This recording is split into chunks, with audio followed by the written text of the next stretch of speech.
तो हेलो दोस्तों, स्वागत है आपका एक और नए वीडियो में। तो आज हम इतिहास के पहले पाठ यूरोप में राष्ट्रवाद इससे संबंधित कुछ महत्वपूर्ण प्रश्न देखने वाले हैं। तो चलिए देखते हैं। तो यहाँ पर हमारा पहला प्रश्न है, राष्ट्रवाद का प्रारंभ किस देश में हुआ?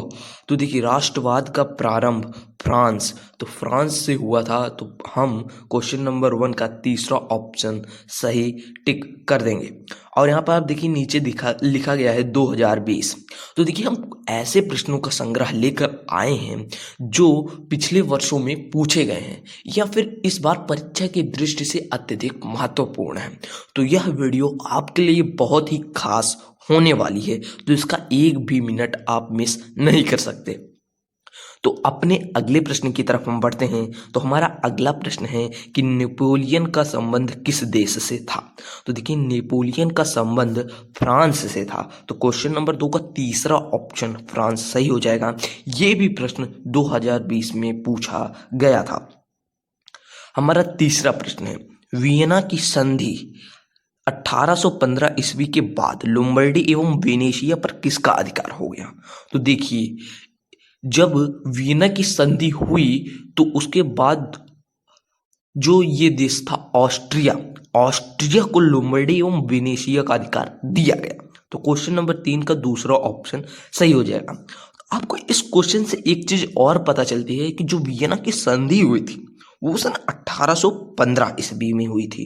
तो कुछ इस तरह हम प्रश्नों को लेकर आते हैं कि आपको एक प्रश्न से ही बहुत सारी जानकारियां प्राप्त हो जाएं। इसी के साथ हम अपने अगले प्रश्न की तरफ बढ़ते हैं। तो हमारा अगला प्रश्न है कि निम्नलिखित में से किस युद्ध में जर्मनी के एकीकरण का स्वप्न पूर्ण हो गया? तो देखिए, फ्रांस और प्रशा के युद्ध में, देखिए जो फ्रांस और प्रशा का युद्ध हुआ था तो ये जो जर्मनी का एकीकरण का स्वप्न था उसको पूर्ण कर दिया था। तो क्वेश्चन नंबर 4 का पहला ऑप्शन सही हो जाएगा। ये भी प्रश्न 2012 में पूछा जा चुका है। हमारा अगला प्रश्न है कि जर्मनी के एकीकरण में मुख्य भूमिका किसकी थी? तो देखिए, यहां पर ऑप्शन दिया गया है Giuseppe Garibaldi, Otto von Bismarck, Napoleon या फिर इनमें से कोई नहीं।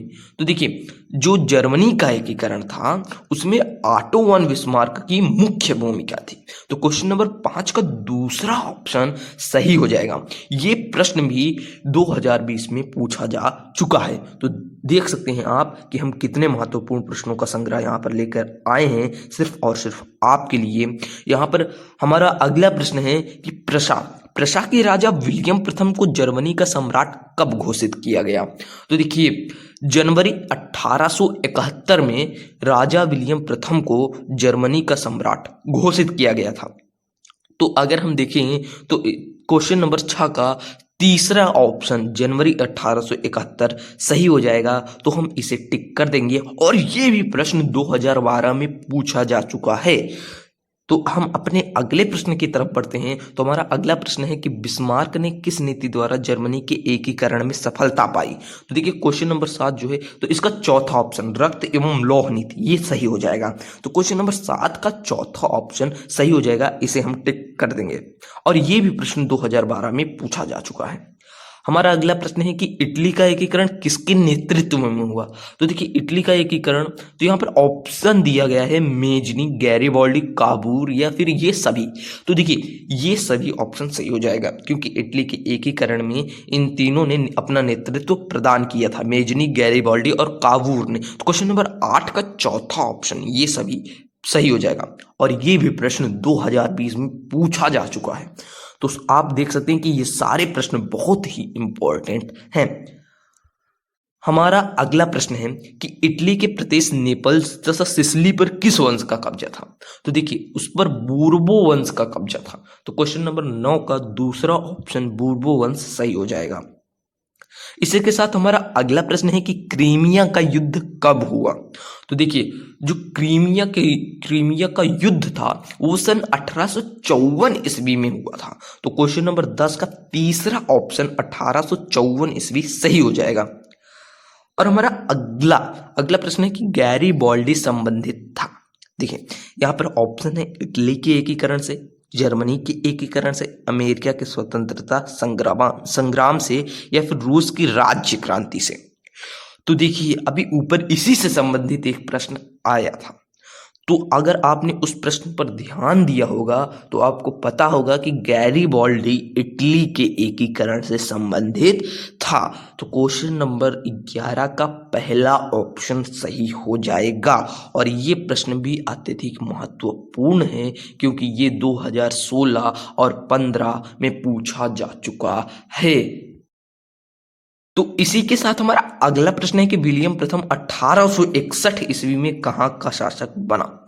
तो आपको अगर पिछला प्रश्न याद होगा तो आपने अगर पिछले प्रश्न पे गौर किया होगा, जो हमारा 6ठा नंबर का प्रश्न था उसमें हमें बताया गया कि जो राजा विलियम प्रथम थे उन्हें जर्मनी का सम्राट जनवरी 1871 ईस्वी में घोषित किया गया था, लेकिन यहाँ पर 1861 ईस्वी में पूछ रहा है। तो हमें ये बात पता है कि वो प्रशा के राजा, वहाँ पर दिया गया था प्रशा के राजा विलियम प्रथम।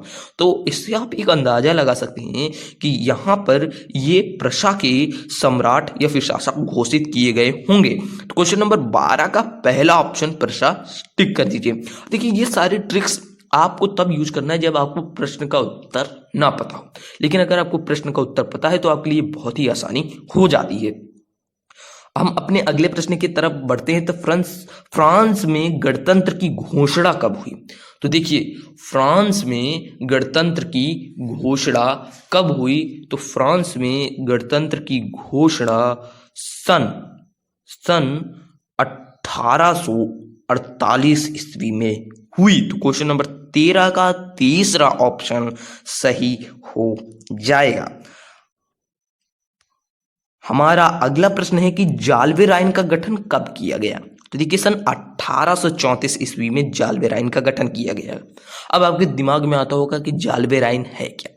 तो देखिए जाल्वे राइन एक शुल्क संघ है, और अगर इसमें एक पॉइंट मैं और जोड़ दूं तो ये होता है कि प्रशा की पहल, ये आता है, ये एक शब्द आता है कि प्रशा की पहल। तो देखिए प्रशा की पहल पे जाल्वे राइन शुल्क का गठन किया गया था। ये एक शुल्क संघ था जो शुल्कों आदि पर अपने कानून बनाता था या फिर उस पर नियंत्रण करता था, इस तरह से आप कह सकते हैं।